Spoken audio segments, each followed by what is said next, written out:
vamos dar continuidade ao estudo bíblico sobre a centralidade das Escrituras, uma visão panorâmica da Bíblia. Nós falamos inicialmente sobre o Antigo Testamento e nós vamos dar continuidade à abordagem do Antigo Testamento, somente revendo alguns versículos que são chaves para nós. 2 Timóteo 3, 16 e 17, acompanhe comigo. Toda a Escritura é divinamente inspirada e proveitosa para ensinar, para redarguir, para corrigir, para instruir em justiça, para que o homem de Deus seja perfeito e perfeitamente instruído para toda boa obra. A gente já viu que as Escrituras, como a gente segue, ela é composta por 66 livros, dividido em Antigo e Novo Testamento. 39 livros compõem o que a gente chama de Antigo Testamento e 27 compõem o Novo. As Escrituras, ou a Bíblia, ou Biblos, em grego, que nada mais é do que coletânea de livros ou uma biblioteca, ela é a nossa prática e regra de fé.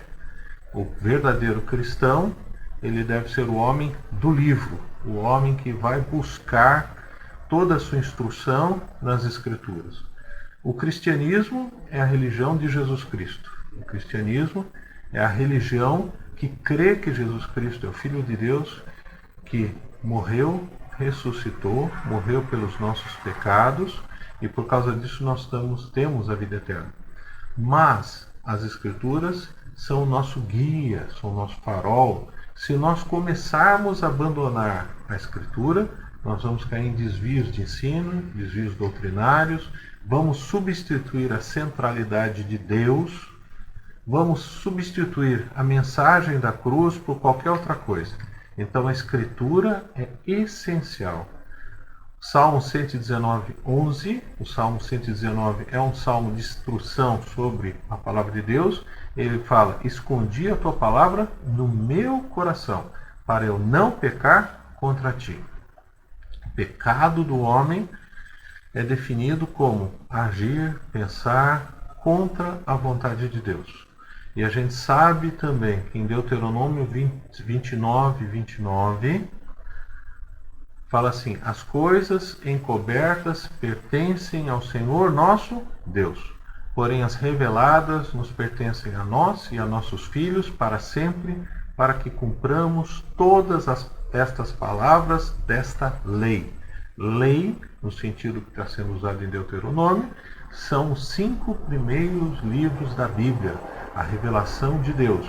E Deus deixou uma revelação inicialmente oral, depois escrita, para que o homem não se desvie, para que o homem tenha um manual de prática.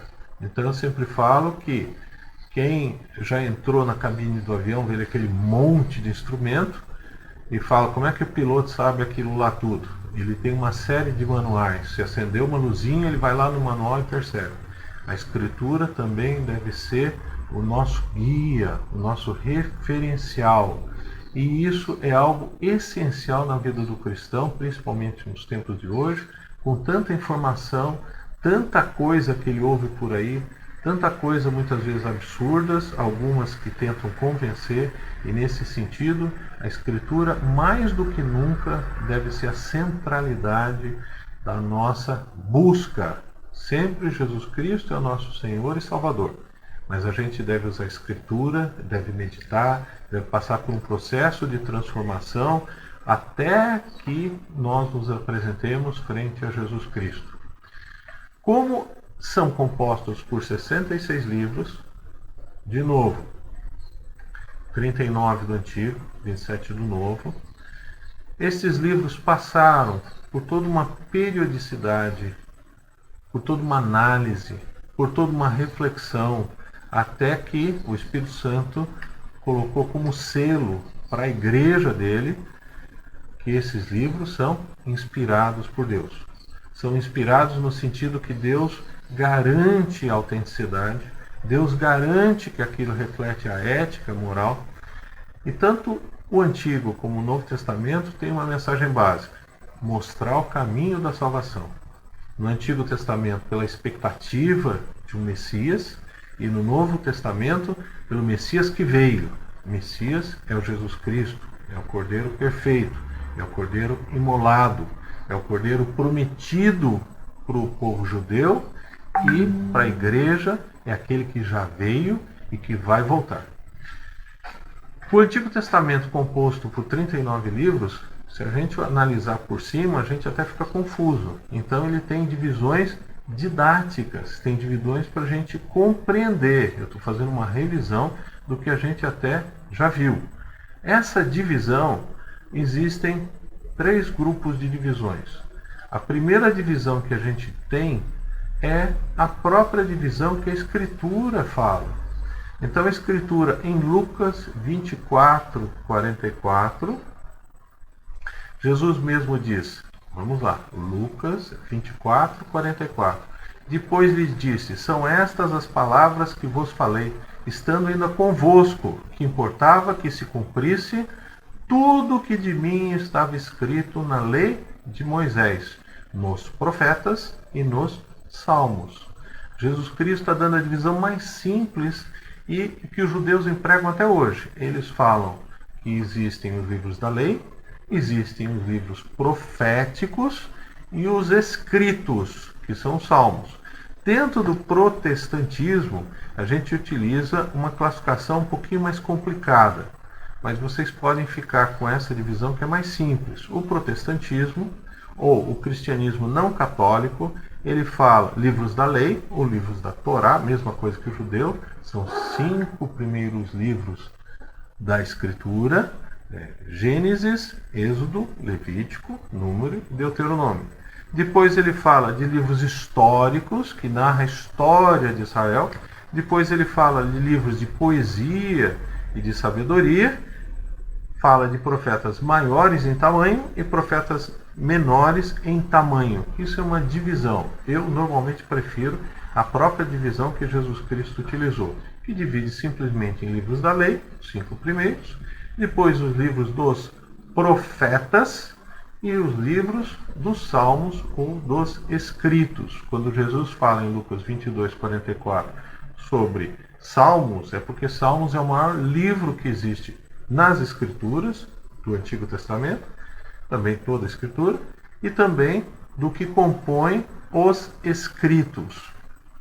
A gente segue basicamente o cânon judaico. O protestantismo ou o cristianismo não católico segue o que os judeus consideram como canônicos.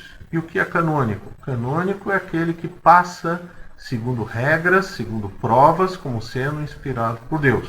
Então todos os livros que compõem a nossa Bíblia do Antigo Testamento são os mesmos encontrados na Bíblia judaica. E existe uma diferença nas Bíblias católicas, para entender bem, que são acréscimos. A Bíblia católica tem livros a mais. Tem Sabedoria de Ben Sirac, tem Macabeus, tem Judite, que são livros que foram encontrados numa tradução grega muito empregada, que era a Septuaginta. Então, nesse sentido, nós temos uma diferença. Nós somente acreditamos, a partir da Reforma Protestante, no século XV, que os livros inspirados são os mesmos da tradição judaica. A gente trabalha com Antigo e Novo Testamento. Isso tem uma divisão prática, e que muitas vezes não é tão simples assim de encontrar quando você vê os evangelhos ou lê os evangelhos. O Antigo Testamento é o testamento, é a história, a centralidade do povo judeu. Você tem Gênesis como origem de tudo, você vai tendo a formação dos povos, das nações, mas que culmina no povo judeu. E o Novo Testamento, ele muda o foco radicalmente e muda o foco para a igreja. A gente passa a ter igreja. Só que a gente deve lembrar que todos os personagens do Novo e do Antigo Testamento são judeus, como povo eleito. Povo eleito não significa povo salvo. O judeu só é salvo quando reconhece Jesus Cristo como verdadeiro Messias, verdadeiro Senhor. Nesse sentido, até Lucas, que foi questionado que seria grego, Hoje já se discute que ele também é de origem judaica. E o cristianismo original foi feito essencialmente por judeus. Então o Antigo Testamento ele trata das tradições judaicas, do povo judeu, da narrativa do povo judeu, na sua essência, enquanto que o Novo Testamento fala da história da igreja. Cuidado! O Antigo Testamento e o Novo Testamento compõem uma unidade, compõem a revelação de Deus progressiva na história do homem. Então, dentro da revelação de Deus, no Gênesis, a gente tem mensagens para a igreja. Você tem mensagens anunciando o Messias. Dentro dos livros dos escritos, a gente tem Provérbios e Salmos, que são totalmente aplicáveis à igreja. Isso é uma divisão essencialmente didática, para não se perder. Eu gostaria, antes de falar ou de dar continuidade e abordar o Novo Testamento, eu queria que vocês abrissem comigo Salmo 1.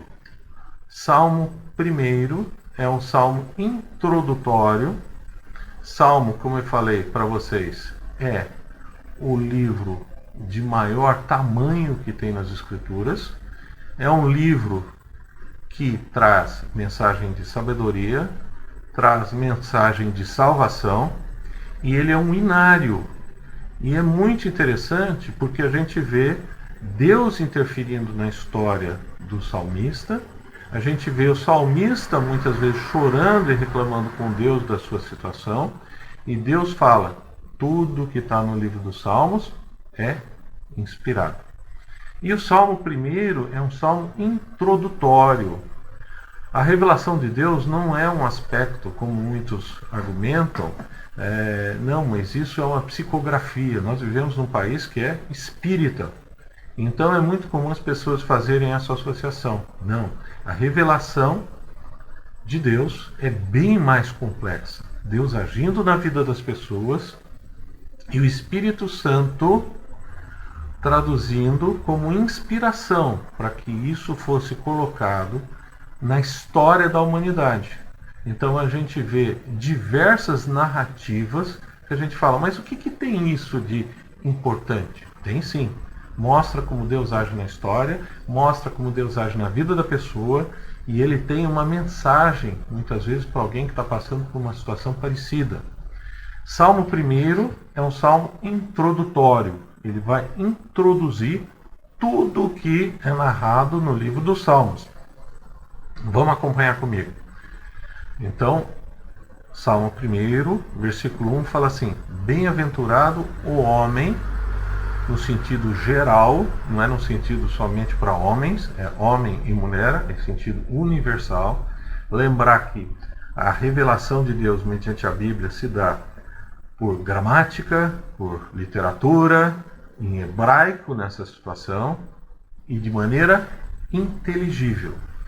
Bem-aventurado o homem, ou feliz, ou felizardo, você pode usar do jeito que você quiser, o homem que não anda, não caminha segundo o conselho dos ímpios. O que significa isso? Ímpio, aquele que não conhece, que não busca Deus, que é inimigo de Deus. Impiedade é tudo que é inimizade contra Deus. Nem se detém no caminho dos pecadores, nem se assenta na roda dos escarnecedores. É muito interessante como é feita essa construção, porque mostra uma progressividade da corrupção humana, do pecado humano, entendendo que pecado é agir, pensar contra a vontade de Deus. E ele fala que o homem é aquele que é feliz, o homem que é aquele que é presenteado, aquele que dá tudo certo na vida dele. É isso que ele quer dizer. É aquele que não anda segundo os conselhos. Está cheio de gente por aí que busca conselhos fora da Escritura, busca conselhos fora daqueles que têm a revelação de Deus. E ele continua, e nem se detém no caminho dos pecadores. Existe uma progressão. Primeiro conselho, eu ouço, depois eu paro. Eu começo a parar e pensar do jeito que os pecadores andam. E depois eu me assento. Quando ele fala, nem se assenta na roda dos escarnecedores, ele está fazendo uma construção. Para não ficar repetitivo, ele fala ímpio, pecador, escarnecedor. Eles poderiam ser todos sinônimos. O ímpio é inimigo de Deus, o pecador é aquele que age contra a vontade de Deus, e o escarnecedor, aquele que se ri de Deus. Mas é feito do ponto de vista de riqueza literária. Feliz o homem que não anda segundo conselho de ímpios, não se detém no caminho, no trajeto daqueles que pecam, nem se assenta na roda dos que zombam de Deus. Já tem uma promessa aqui. Então, aquele que vai seguir os salmos, aquele que vai seguir a palavra de Deus, já tem uma promessa. Se ele não fizer isso, ele vai ser abençoado. Lembrar o seguinte, para quem foi escrito um salmo? Para o cristão. Foi feito para aquele que é temente a Deus. E aí ele vai fazer uma oposição de pensamento. Versículo 2, ao invés de fazer aquilo, ele faz outra coisa. Aquele que o homem que é feliz, ele tem o seu prazer na lei do Senhor. Aqui a lei do Senhor não tem nada a ver com o aspecto legalista, eu vou cumprir isso, vou cumprir aquilo. Não quer dizer isso. Quer dizer a verdade revelada de Deus. Antes, aquele que é feliz se sente contente, se sente alegre, quando ele busca a revelação escrita de Deus nas Escrituras. E nas suas Escrituras, na sua lei, na sua verdade revelada, ele medita de dia e de noite. O que é meditar? Eu penso nela. Eu não só escuto meia hora por semana uma pregação e aquilo, olha, não tem mais nada a ver. Não, eu fico o tempo inteiro pensando na revelação de Deus. O tempo inteiro eu fico buscando o que Deus quer para a minha vida. O tempo inteiro eu vou sendo transformado pela palavra de Deus. Mas isso só acontece primeiro se eu ler, depois se eu meditar. E aí ele faz uma comparação. O salmista, e isso é um hino, você imagina clamar isso daí. E por que as pessoas cantam? Elas cantam porque elas guardam. Quem já entrou numa unidade do exército, vê que eles têm musiquinha para tudo. Fazer exercício, para a hora do rancho, para a hora do não sei o quê. Por quê? Porque a música ela tem a capacidade de fixação de uma mensagem.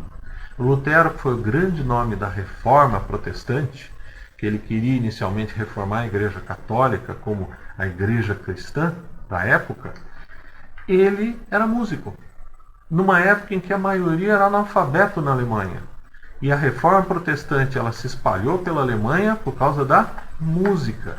Então a música tem uma responsabilidade teológica, no sentido de levar a mensagem de Deus, fundamental. Por isso que a música nas nossas igrejas tem que ser muito bem programada, planejada, estruturada, porque senão você começa a ter ensinos que não tem nada a ver. E o Salmo continua no versículo 3, dando uma figura de tudo que ele falou no versículo 1 e 2. O versículo 1 é a mensagem importante de sabedoria para a vida do cristão. Se você quer ser feliz, não vá por esse caminho. Se você quer ser feliz, vá por esse caminho.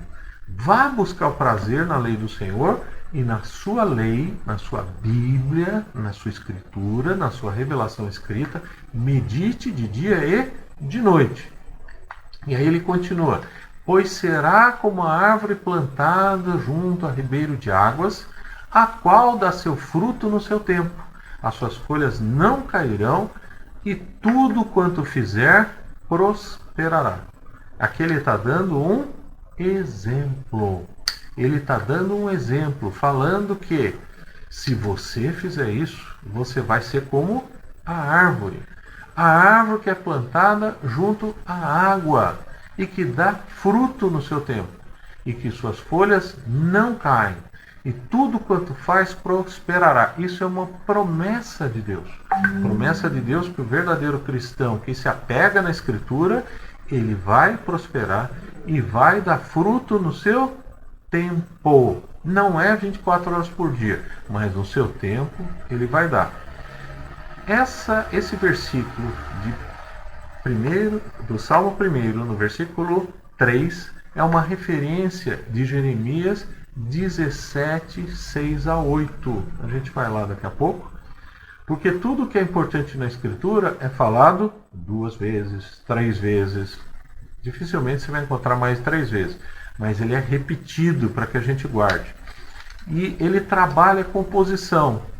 Esse salmo é muito rico porque ele fala, se você agir assim, vai acontecer isso. Se você agir assado, você vai ser fritado. É exatamente isso. E o versículo 4, ele também faz uma figura que o pessoal entendia bem.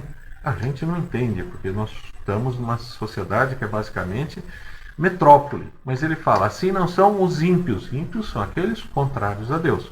Mas são como a moinha que o vento espalha. Ninguém entendeu nada, né? O que significa isso? Significa quando eles faziam a colheita, eles colhiam junto os grãos e um monte de porcaria, um monte de pedacinho de folha, um monte de pozinho. Isso eles chamavam de moinha. E o que acontecia? Separava o grão do que não servia. E isso era feito pelo vento. Então ele está falando que o vento espalha os ímpios. O vento não é grão. O vento não produz absolutamente nada de bom. E aí no versículo 5 ele continua, por isso os ímpios não subsistirão, ou não persistirão, ou não vencerão no juízo. O juízo é algo real que Deus promete na sua palavra, que todo mundo vai ser julgado, vai se apresentar perante Deus como juiz e vai prestar contas da sua vida. Você aceitou Jesus como Senhor e Salvador? Você aceitou as palavras de Deus na sua vida? Se você não aceitou, você não vai subsistir. Nem os pecadores na congregação dos justos. Vai existir um momento em que você só vai ter um ajuntamento de justos. Justos são aqueles justificados por Jesus Cristo. Aqueles que reconhecem que Jesus morreu na cruz, Jesus ressuscitou, Jesus levou os nossos pecados, o justo pelos injustos. Por isso os ímpios não subsistirão no juízo, nem os pecadores na congregação dos justos, porque o Senhor conhece o caminho dos justos, porém o caminho dos ímpios perecerá. Então esse salmo é extremamente importante. Ele é um salmo introdutório, ele fala da importância da Escritura, fala da importância de nós meditarmos de dia e de noite, nós seguirmos as Escrituras e que existe a bênção para nós de uma vida próspera, de uma vida feliz, de uma vida que a gente dê frutos. Como eu já comentei, ele tem um fragmento de citação de Jeremias 17. Jeremias, também chamado de profeta chorão, por quê? Porque ele tinha que falar mal contra uma sociedade corrupta, contra uma sociedade que não ligava mais para Deus, e ele se sentia numa situação de perseguição. Mas ele cumpria a missão dele. Então ele é um profeta. E esse profeta, no capítulo 17, vamos lá comigo. Vamos começar no versículo 5. Está escrito assim: assim diz o Senhor. Eu falei para vocês que existem diversas formas de revelação dentro da Escritura e do ponto de vista didático. Então você tem narrativas, que são histórias, história de Abraão, história de Davi, história de José, e tudo tem um significado. Tudo tem uma mensagem direta, indireta, uma mensagem que Deus quer que o homem entenda, e existem algumas citações que são bem específicas. Assim, quando fala assim diz o Senhor, significa que o profeta recebeu uma mensagem e ele vai transcrever. Então existe até algo bem mais objetivo, bem mais direto. E Jeremias 17:5 começa: assim diz o Senhor, maldito o homem que confia no homem. Aqui ele está dizendo a mensagem de Deus, que o homem que acredita em homens é maldito. Extremamente complicado. Em quem você tem fé? Em quem você deposita a sua fé? É no homem ou é em Deus? A minha fé está depositada em Jesus Cristo. A minha fé está depositada na revelação de Deus das Escrituras. A minha fé é dependente de Deus. Agora, o homem que confia em qualquer homem, ele é maldito. Ele traz sobre si maldição. As coisas vão dar errada na vida dele. Quando fala maldito, significa isso, vai dar errado. As pessoas vão olhar e falar, olha, está dando errado as coisas na vida dessa pessoa. E ele não termina só aí. Ele fala 3 maldições. O homem que confia em outro homem, maldito aquele que o homem que confia nele mesmo, porque ele fala, e faz da carne o seu braço, eu resolvo os meus problemas. O maior pecado do homem sempre é o orgulho, não precisa de Deus. E ele fala do terceiro pecado que traz a maldição. E aparta o seu coração do Senhor. Eu sei que existe Deus. Eu já conheci alguma coisa da mensagem de Deus. Não quer dizer que perca a salvação. Cuidado, porque tem um monte de gente ensinando coisa errada aí também. Mas aquele que sai do caminho de Deus, aquele que deixa de buscar Deus como centralidade, traz sobre si maldição. E esse, seguramente, nunca foi salvo. E aí ele faz no versículo 6, acompanhe comigo. Porque será como a tamargueira no deserto. Eu nunca vi tamargueira, mas é uma planta que aguenta o tempo, mas que ela deveria produzir fruto e não produz se ela não tiver um mínimo de água. E ele fala, tamargueira no deserto, e não verá quando vem o bem. Aquele que segue esses 3 pontos, confiar em outro homem, confiar em si mesmo e se apartar da verdade de Deus, ele nem distingue quando o bem está na frente dele. Antes morará nos lugares secos do deserto, na terra salgada e inabitável. Estou falando que a vida dessa pessoa é um desastre. É como se fosse um lugar seco do deserto. Uma terra salgada. Para nós, terra salgada não tem significado. Para o povo da época, significava uma terra que não cresce nada. É uma terra que o sal impede que cresça alguma coisa. E aí ele faz um contraponto. Cuidado, porque toda vez que você começar a ler a Escritura, você vai ver. Mas a Escritura fala de maldição? Fala. Mas sempre ela fala de bênção. Ela fala de bênção? Fala. Sempre ela fala de maldição em seguida. Sempre coloca o homem numa situação de escolher o caminho que ele vai fazer. E aqui ele diz, bendito o homem que confia no Senhor e cuja confiança é o Senhor. 2 bênçãos. Ou melhor, a bênção se reflete em 2 atitudes. Confiar no Senhor. Confiar no Senhor. Ele repete a mesma coisa. O homem que confia no Senhor, ele é abençoado. E aí ele vai citar o que a gente viu no primeiro capítulo de Salmo, porque será como a árvore plantada junto às águas. Mas não só plantada junto às águas, porque o nosso Deus, Jesus Cristo, é fonte de águas vivas. É uma figura que é usada no Novo Testamento.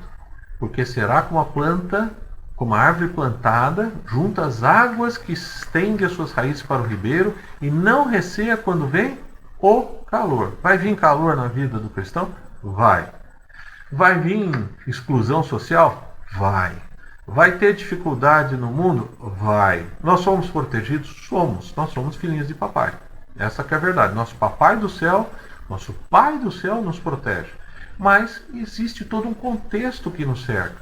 Porque será como a árvore plantada junto às águas. Jeremias 17, 8. Que estende as suas raízes para o ribeiro. Nós estendemos as nossas raízes. Nós temos as nossas raízes bem profundas. na Escritura, na dependência de Deus, na dependência do nosso Salvador, e nós não receamos quando vem o calor, ou o sofrimento, ou quando vem uma tempestade como o mundo inteiro vive agora. Mas a sua folha fica verde. Sempre a gente deve transparecer uma folhagem, uma parte externa, um sorriso. Hoje, com essa história do coronavírus, o que mais a gente vê aí é pânico, é medo. E a imprensa faz isso de propósito. Não dá nenhuma palavra de consolo, não dá nenhuma esperança, não existe remédio. Olha, vai morrer mesmo, só ficando em casa. Mas nós temos a certeza da salvação. Nós temos a certeza que Deus nos protege. E Ele está falando isso. Nós não vamos ser imprudentes. Nós não vamos tentar o nosso Senhor, nosso Deus. Mas nós não podemos ficar com medo, porque nós temos a esperança da vida eterna. Ele continua: e no ano da sequidão não se afadiga. No ano do desemprego, no ano da pobreza, no ano que vai dar tudo errado, nós não ficamos cansados, nós não ficamos tristes e nem deixa de dar fruto. Nós sempre devemos dar fruto. Enganoso é o coração, mais do que todas as coisas, e perverso, quem o conhecerá? Essa é uma pergunta. Só que interessante, tem algumas perguntas que não tem resposta na Escritura, porque eles querem que Deus quer que a gente medite e dê uma resposta nossa. Aqui Ele dá a resposta. Eu, o Senhor, esquadrinho o coração e provo os rins. Não quer dizer que Ele é urologista. Isso é uma figura de linguagem. E também não quer dizer que Ele vai cortar o coração de ninguém. Quer dizer que Ele vai no nosso íntimo. Nós não temos segredos perante Deus. E isso para dar a cada um segundo os seus caminhos. Nós escolhemos o nosso caminho. A nossa vida inteira é feita de caminho como cristão, né? Eu já dei um estudo falando que livre-arbítrio é bonito do ponto de vista de filosofia. A Escritura não fala de livre-arbítrio. A Escritura fala de caminho, de decisão o tempo inteiro. Decisão certa, decisão errada. Decisão de bênção, decisão de punição. Decisão que vai entrar pelo cano. Decisão que você vai ter o selo de Deus. E isso a gente só sabe buscando as Escrituras. Guardei a tua palavra no meu coração para não pecar contra ti. Escondi a tua palavra no meu coração para eu não pecar contra ti. Guardei, escondi a mesma coisa. Salmo 119, 11. Eu, o Senhor, esquadrinho o coração e provo os rins. Vejo o íntimo da pessoa. Jeremias 17, 10. E isso para dar a cada um segundo os seus caminhos e segundo o fruto das suas ações. A Escritura serve como um guia para a nossa vida. Serve como um manual de instrução para o nosso dia a dia, para o nosso caminho e nosso processo de tomada de decisão. Vamos terminar aqui. Na próxima oportunidade, nós vamos dar uma passada geral sobre o Novo Testamento e vamos falar sobre alguma coisa das divisões do Novo Testamento. Novo Testamento e Antigo Testamento compõem uma unidade da revelação de Deus, progressiva na história, e cada livro tem uma particularidade. E é uma Bíblia que não tem fim, o seu estudo, a sua compreensão. E não pensem que os estudiosos, os grandes homens da Bíblia, sabem a Escritura em profundidade, porque eles mesmos afirmam que quanto mais estudam, mais dependem de Deus e mais reconhecem a sua ignorância. Graça e paz para vocês. Orem para que esse período, que as portas das igrejas fechadas seja abreviado, e suporte os irmãos que vão ter necessidades. Em nome de Jesus. Amém.